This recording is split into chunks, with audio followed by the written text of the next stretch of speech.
बिस्मिल्लाहिर्रहमानिर्रहीम। कौम में 30 साल से एक ड्राइवर था, अचानक फालिज हो गया। बयान करता है कि मैं बिस्तर से सुबह बेदार हुआ तो मैंने देखा मेरे पाँव हरकत नहीं कर रहे, शायद सुन्न, पाँव भी ख़त्म थे, टांग भी ख़त्म, फालिज हो गया। बड़ा परेशान था, कैसे हों। हर डॉक्टर को चेक कराया, इलाज ना हो सका। मन्नत मानी शाह सैयद अली जाऊँगा इमामजादा, कौम में, ये भी कौम में था। बच्ची ने मन्नत मानी कि बाबा मेरा ठीक हो जाए, जम किरान जाएंगे।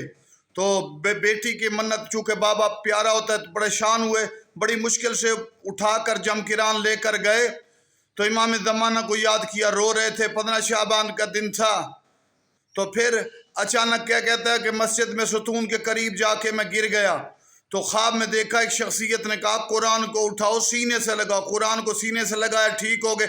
मस्जिद जम किरान से बेदार हुआ, उठ के कहता है मैंने भागना शुरू कर दिया। तो मैं हैरान था, जो हरकत नहीं कर रहा था, महदी के एजाज की वजह से।